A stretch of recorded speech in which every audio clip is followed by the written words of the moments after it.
সোনার বাংলাদেশ করতে হইলে ছাত্রকে দিয়ে কাম হবে না ভাইয়া, এরা এখন তো বাচ্চা পোলাপান। এই যে কখনো ছবি টানানো নিয়ে একটা কেওস তৈরি করা হচ্ছে, রাষ্ট্রপতি থাকবে কি থাকবে না সেটা নিয়ে কেওস তৈরি করা হচ্ছে। দেখুন ইতিমধ্যে আরেকজন মন্ত্রী পাওয়া যাবে না যে নাকি শপথ গ্রহণ করার পর এত দ্রুত শপথ ভঙ্গ করেছেন। আপনি দ্বিতীয়টা দেখাতে পারবেন না, যেটা মাহফুজ আলম সাহেব করেছেন। কিভাবে? আমি চূড়ান্ত হতাশ। এই কোন সরকারের হাতে আমরা পড়লাম? এই কেমন দুর্বল, একদিকে দুর্বল আরেকদিকে দুর্বিনীত সরকারের হাতে আমরা পড়লাম। গতকালটা নামিয়ে ফেলেছেন, অথচ যখন উনি শপথ নেন তখন কিন্তু ওনার মাথার উপর সেই ছবিটা ছিল। করতে যাচ্ছি প্রধান উপদেষ্টা যাকে এই আন্দোলনের মাস্টারমাইন্ড উপাধি দিয়েছিল সেই মাহফুজ আলম বঙ্গভবনের দরবার হল থেকে শেখ মুজিবুর রহমানের ছবিটি সরিয়ে ফেলেছে। এরপরে আরো 3টি উপদেষ্টার দপ্তর থেকে বঙ্গবন্ধু শেখ মুজিবুর রহমানের ছবিকে সরিয়ে ফেলা হয়েছে। সবাই ভালো এবং সুস্থ আছেন, স্বাগত জানাচ্ছি আমাদের আরও একটি নতুন ভিডিওতে। সুপ্রিয় দর্শক মণ্ডলী, ভিডিওর থাম্বনেল টাইটেল ও ভিডিওর কিছু অংশ বিশেষ দেখে আপনারা ইতিমধ্যে বুঝতে পারছেন যে আজকের ভিডিওটি কতটা গুরুত্বপূর্ণ। ভিডিওর অংশ বিশেষগুলো দেখে আপনারা রীতিমতো অবাক হয়েছেন। সুপ্রিয় দর্শক, সেই অংশ বিশেষগুলোর বিস্তারিত আলোচনা দেখলে আপনারা আরও বেশি অবাক হতে বাধ্য হবেন। আসুন আমরা সেই বিস্তারিত আলোচনাটা দেখে আসি। আপনাদের প্রতি বিশেষ অনুরোধ জানাচ্ছি সম্পূর্ণ ভিডিওটি দেখার জন্য। সম্পূর্ণ ভিডিওটি দেখলে আপনারা বুঝতে পারবেন যে রাজনীতির মোড়টি কোন দিকে যাচ্ছে এবং বাংলাদেশ আবার কোন দল ক্ষমতায় আসতে যাচ্ছে, এই বিষয়টি আপনারা বুঝতে পারবেন। আসুন আমরা সেই বিস্তারিত আলোচনা সম্পূর্ণ ধৈর্য সহকারে ভিডিওটা দেখে আসি। বলা হচ্ছে যে সংস্কারগুলো আছে সংস্কারগুলো করে সুষ্ঠু একটা নির্বাচন দেওয়া হবে, কিন্তু বিএনপির পক্ষ থেকে অন্যান্য সংস্কারগুলো খুব একটা পাত্তাই দেওয়া হচ্ছে না। তারা বলা হচ্ছে একটাই দাবি, নির্বাচনটা যত তাড়াতাড়ি সম্ভব। মানে এই যে নির্বাচনটা খুব তাড়াহুড়া, এটা কি একটু চোখে লাগছে না? আপনাকে অসংখ্য ধন্যবাদ। ইতিমধ্যে কিন্তু 3 মাস পার হয়ে গেছে এবং এই 3 মাসে নানান রকম অস্থিরতা আমরা লক্ষ্য করেছি।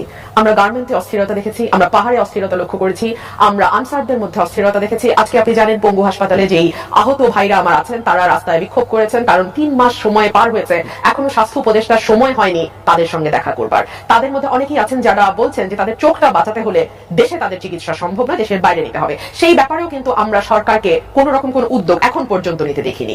আমরা ইতিমধ্যে দেখেছি অশান্ত নানান জনপদ, আমরা লক্ষ্য করেছি আইন শৃঙ্খলা পরিস্থিতি একেবারেই নাজুক অবস্থায়। এবং আজকে যেই বিবৃতি সেনাবাহিনীর দপ্তর থেকে দেওয়া হয়েছে, আমি পড়েছিলাম, ইটস আ লং স্টেটমেন্ট, অনেক দীর্ঘ একটি বিবৃতি, যেখানে অবৈধ অস্ত্রের কথা বলা হয়েছে, কতগুলো উদ্ধার হয়েছে, কতজনকে তারা গ্রেফতার করেছেন, এগুলো বলেছেন। কিন্তু একই সঙ্গে তো আমরা আশা করেছিলাম যে এই অবৈধ অস্ত্রগুলো ব্যবহার করে যারা বাংলাদেশের মানুষের উপরে নৃশংস কায়দায় গুলি চালিয়েছে। মাঠের অলরাউন্ডার আমি, আর ঘরের allrounder Tylox. Tylox toilet cleaner, clean মানেই টাইলক্স। হেলিকপ্টার থেকে গুলি চালিয়েছে, যাদের নির্দেশে এই ঘটনাগুলো ঘটেছে, এতগুলো মানুষ প্রাণ হারিয়েছে, 30,000-এর উপর আহত হয়েছে, তাদেরকে গ্রেফতার করা হবে, বিচারের আওতায় আনা হবে।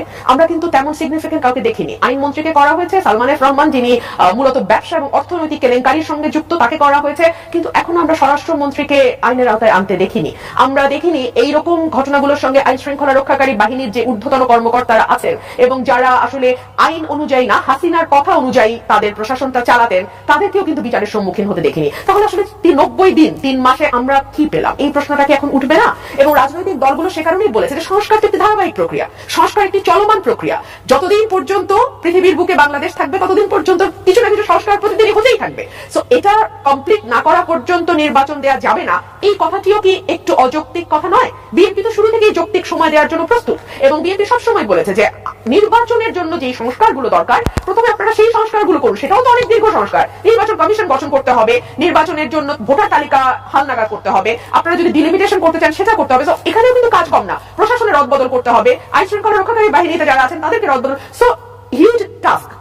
সেগুলো না করে যখন আমরা দেখতে পাই যে কখনো ছবি টানানো নিয়ে একটা কেওস তৈরি করা হচ্ছে, রাষ্ট্রপতি থাকবে কি থাকবে না সেটা নিয়ে কেওস তৈরি করা হচ্ছে। দেখুন, রাষ্ট্রপতি শাহাবুদ্দিন থাকলেও যা, কলিমুদ্দিন আসলেও তা, বাংলাদেশের রাষ্ট্রপতিকে তেমন কোনো ক্ষমতাই দেওয়া হয়নি। আর এখন যেটা যে অবস্থা, তাতে কোনো রাষ্ট্রপতির সাহস হবে না জন আকাঙ্ক্ষার বাইরে গিয়ে ছবি টানানোর কথা বলছে, ছবি টানানো নিয়ে বিএনপিও বিতর্কে পড়ে যাচ্ছে।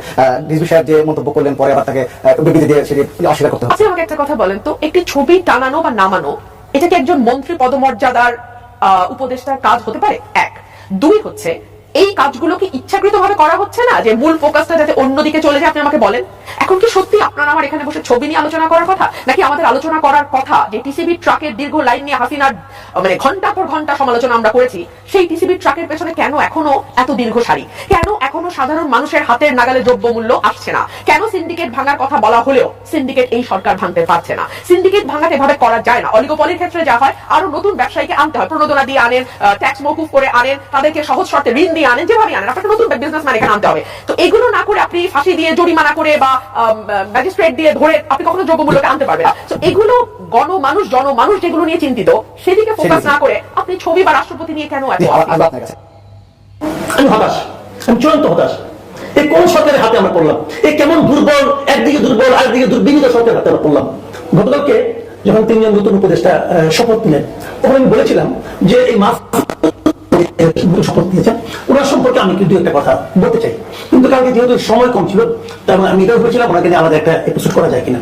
আমি আসলে ব্যক্তি কাউকে নিয়ে করতে চাই না, আমি ওনার কিছু কর্মকাণ্ড নিয়ে এবং ওনার সঙ্গে অন্যান্য কয়েকজন ব্যক্তি কিছু প্রাসঙ্গিক কর্মকাণ্ড নিয়ে কথা বলতে চাই। মাহমুদ আলম সাহেব শপথ নিলেন, শপথ নেওয়ার পর প্রথমে উনি যে কাজটা করেছেন সেটা উনি শপথ ভঙ্গ করেছেন।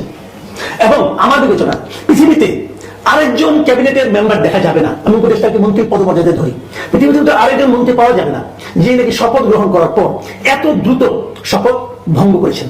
আপনি দ্বিতীয়টা দেখাতে পারবেন না, যেটা মাহমুদ আলম সাহেব করেছেন। কিভাবে সেটাই বলি। উনি প্রথম যে কাজটা করেছেন, উনি শপথ নেওয়ার সময় কি কি বলেছেন বলেন তো? আপনাদের কি খেয়াল আছে? যারা শপথ তো টেলিভিশনে ধারাবাহিক দেখানো হয়েছে, এবং উনি সেখানে কি উচ্চারণ করেছেন? শপথ বলেছিল যে কথা, আমি আপনাদের আরেকবার পড়ে শোনেন, আপনি একটু মন দিয়ে শোনেন। শপথের ভাষ্যগুলি এরকম ছিল: আমি সশ্রদ্ধ চিত্তে শপথ করিতেছি যে আমি আইন অনুযায়ী অন্তর্বর্তীকালীন সরকারের উপদেষ্টা পদের কর্তব্য বিশ্বস্ততার সহিত পালন করিব। আমি বাংলাদেশের প্রতি অকৃত্রিম বিশ্বাস ও আনুগত্য পোষণ করিব। আমি সংবিধানের রক্ষণ, সমর্থন ও নিরাপত্তা বিধান করিব এবং আমি ভীতি বা অনুগ্রহ, অনুরাগ বা বিরাগের বশবর্তী হইয়া সকলের প্রতি না হইয়া সকলের প্রতি আইন অনুযায়ী যথাবিহিত আচরণ করিব। একটা বাক্য মাঝখান থেকে আমি পড়ে শোনাই, কি বলেছে? আমি সংবিধানের রক্ষণ, সমর্থন ও নিরাপত্তা বিধান করবে। নিজের সংবিধানের রক্ষণ করবে না, রক্ষণাবেক্ষণ করবে, সমন্বয় রাখবে, এই সংবিধানের প্রত্যেকটা শব্দকে সমর্থন করবে এবং এর নিরাপত্তা বিধান করবে। উনি কি সংবিধানকে রক্ষণ করেছেন? উনি কি সংবিধানকে সমর্থন করেছেন? উনি প্রথম যে কাজটা করছেন ওখান থেকে উনি শপথ না করে, সেটা হলো দরবার হলে বঙ্গবন্ধুর যে ছবিটা আছে ছবিটাকে নামিয়েছেন এবং বঙ্গবন্ধুর ছবি ওখানে থাকবে। এটা কিন্তু আমাদের সংবিধানের একটা পার্ট, মাথায় রাখবেন। এটা কিন্তু সংবিধান বলে, এটা কিন্তু কারো আইন না। অনেকে বলে এটা শেখ হাসিনা আইন, নো, এটা সংবিধানে, আমাদের সংবিধানের প্রথম ভাগে যে প্রজাতন্ত্রের যে অংশটা সেখানে 4 ক, সেখানে কি বলা হয়েছে আপনাদের দেখেন, আপনি দেখাচ্ছেন পড়ে শোনেন।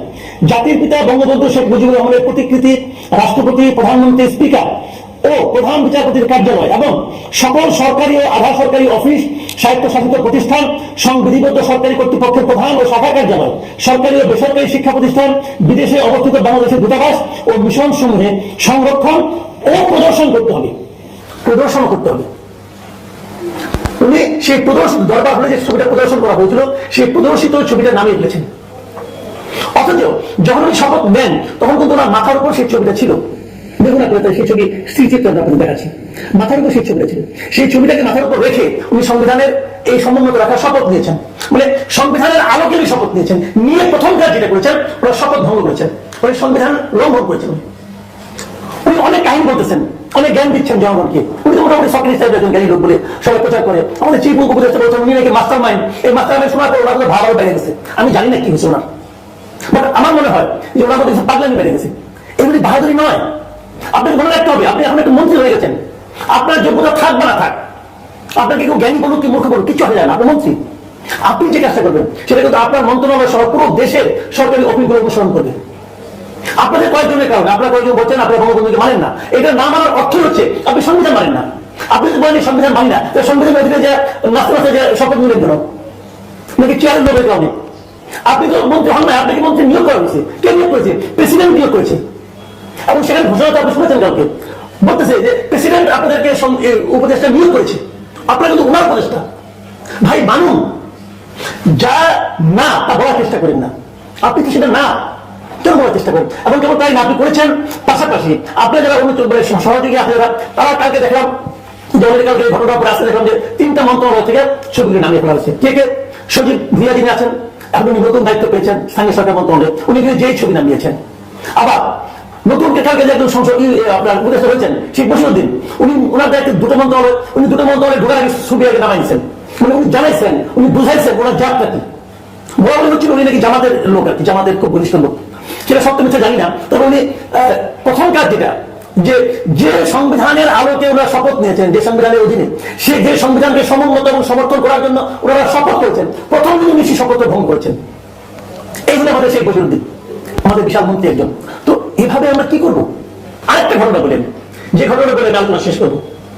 আচ্ছা, বিএনপির এই যুগ্ম মহাসচিব রিজভী আহমেদ, ওনাকে আমি মোটামুটি একজন জ্ঞানী এবং ধীরস্থির বলে জানতাম। উনি করলেন না। দর্শক শ্রোতা, আজকে আলোচনা করতে যাচ্ছি উপদেষ্টা মাহফুজ আলমকে নিয়ে, যিনি বিপ্লবের পর থেকে এই 3 মাস পর্যন্ত প্রধান উপদেষ্টার বিশেষ সহকারী হিসেবে ছিল। হঠাৎ করে তাকে উপদেষ্টা বানিয়ে দেওয়া হলো। তো এটি নিয়ে একটি গুঞ্জন রয়েছে যে হঠাৎ করে কেন তাকে প্রধান উপদেষ্টার দপ্তর থেকে সরিয়ে অন্য দপ্তরে পাঠানো হচ্ছে। এই বিষয়টি নিয়ে আমি আজকে আলোচনা করতে যাচ্ছি না। আমি আজকে আলোচনা করতে যাচ্ছি প্রধান উপদেষ্টা যাকে এই আন্দোলনের মাস্টারমাইন্ড উপাধি দিয়েছিল, সেই মাহফুজ আলম বঙ্গভবনের দরবার হল থেকে শেখ মুজিবুর রহমানের ছবিটি সরিয়ে ফেলেছে। এরপরে আরো 3টি উপদেষ্টার দপ্তর থেকে বঙ্গবন্ধু শেখ মুজিবুর রহমানের ছবিকে সরিয়ে ফেলা হয়েছে। তো এই ঘটনাটি তো ঘটেছে 2-3 দিন আগে, তাহলে আমি আজকে কেন আলোচনা করতে যাচ্ছি, চলুন এভিডেন্স সহকারে দেখা যাক। আজকে এই মাহফুজ আলম একটি স্টেটমেন্ট দিয়েছে, সেখানে তিনি বলেছেন মুজিববাদী রাজনীতি ও শেখ পরিবারের বন্দনা বন্ধ করা উচিত। এর দ্বারা আসলে তিনি কি বোঝাতে চেয়েছে? মুজিববাদী রাজনীতি মানে হলো আওয়ামী লীগের রাজনীতি বন্ধ করা উচিত। তো বন্ধটি আপনারা কিভাবে করবেন? কারণ আপনারা তো শুরুতে ছাত্রলীগকে নিষিদ্ধ করলেন, এরপরে আবার বললেন যে ঢাকা ইউনিভার্সিটির পরিসংখ্যান অনুযায়ী এখানে 80% ছাত্রলীগ নির্দোষ, তারা ফেরেশতা। এরপরে আপনারা আওয়ামী লীগের রাজনৈতিক কার্যক্রমের উপরে নিষেধাজ্ঞা চেয়ে একটি রিট করলেন, সেখান থেকে আপনারা সরে আসলেন, সেখান থেকে সেটিকে আপনারা উইথড্র করে নিলেন। এরপরে বললেন যে আওয়ামী লীগকে নিষিদ্ধ করার বিষয়টি পলিটিক্যাল পার্টির সাথে আলোচনা করে ডিসিশন নেওয়া হবে। তো পলিটিক্যাল পার্টি হিসাবে বিএনপি, জামাত যারা এখন রাজপথে আছে, তারা তো স্ট্রেট ফরওয়ার্ড বলেই দিয়েছে যে এভাবে কোন দলের উপরে নিষেধাজ্ঞা আরোপ করার পক্ষে তারা না। তাহলে আপনারা এখন কিভাবে আওয়ামী লীগের রাজনীতিকে নিষিদ্ধ করবেন, সেটি এখন দেখার বিষয়। তো এখন বিষয় হলো হঠাৎ করে কেন এই মাহফুজ আলম বঙ্গভবনের দরবার হল থেকে তড়িঘড়ি করে শেখ মুজিবুর রহমানের ছবিটি নামিয়ে ফেললো? এমন কি তারা তার ছিল? বিপ্লবের পরে 3 মাস হয়ে গেল, নামাতে পারলো না। তো যেদিন তিনি শপথ গ্রহণ করলেন, শপথের পরই তাকে কেন নামাতে হলো? এটি তিনি শপথ গ্রহণ করেছেন 10 নভেম্বর সন্ধ্যা 7টায়। এরপরেই ছবিটি নামানো হয়েছে। ওই 10 নভেম্বরই ছাত্র সমন্বয়করা ছিল রাজপথে আওয়ামী লীগকে প্রতিহত করার লক্ষ্যে। আওয়ামী লীগ ঢাকার 0 পয়েন্টে একটি প্রোগ্রাম চেয়েছিল, সেটিকে প্রতিহত করার জন্য সমন্বয়করা সেখানে ব্যস্ত ছিল। তারপরে সন্ধ্যাবেলা যখন তারা নিউজ পেল যে বঙ্গভবনে শপথ পড়ানো হচ্ছে 3 জনকে, তখন হাসনাত আব্দুল্লাহ একটি পোস্ট দিয়েছিল ফেসবুকে, আমরা সারাদিন লিগ টানাবো আর বলবো মুজিববাদ মুর্দাবাদ, আর তারা মুজিবের ছবি পিছনে টাঙিয়ে করে শপথ পাঠ। এটি দিয়ে কি বোঝানো হচ্ছে? বোঝানো হচ্ছে যে ছাত্র সমন্বয়করা যারা মাঠে রয়েছে আর তাদের একটি টিম যারা সরকারের বডিতে রয়েছে, তাদের ভিতরে অনেকটা দূরত্ব তৈরি হচ্ছে, তাই তারা এভাবে হিট করে একে অপরকে কথা বলছে। আর এই হিট কথাটি সহ্য করতে না পেরেই আমি মনে করি এই মাহফুজ আলম তড়িঘড়ি করে যেই দিন শপথ বাক্য পাঠ করেছে, সেই দিনই মুজিবের ছবিটি এখান থেকে সরিয়ে ফেলেছে। এছাড়া তিনি ওই স্টেটমেন্টে আর কি বলেছে দেখি, শেখ মুজিব ও তার মেয়ে বাংলাদেশের জনগণের সঙ্গে যা করেছে তার জন্য আওয়ামী লীগকে অবশ্যই দায় স্বীকার করতে হবে, ক্ষমা চাইতে হবে। এর মধ্যে রয়েছে অগণতান্ত্রিক 72-এর সংবিধান। 72-এর সংবিধান এটি যদি অগণতান্ত্রিক হয় আপনাদের দাবি অনুযায়ী, তাহলে প্রথম কোশ্চেন হলো এই সংবিধানের আলোকেই অবশ্যই সম্পূর্ণ ভিডিওটি দেখেছেন। এতক্ষণ পর্যন্ত ধৈর্য সহকারে সম্পূর্ণ ভিডিওটা দেখার জন্য আপনাকে অসংখ্য ধন্যবাদ। সুপ্রিয় দর্শক মণ্ডলী, আপনি আপনার ব্যক্তিগত মন্তব্যটি করবেন এবং আমাদের চ্যানেলে নতুন হয়ে থাকলে চ্যানেলটা সাবস্ক্রাইব করুন এরকম নতুন নতুন ব্রেকিং নিউজ পেতে। দেখা হচ্ছে পরবর্তী ভিডিওতে। সুস্থ থাকুন, ভালো থাকুন, আসসালামু আলাইকুম।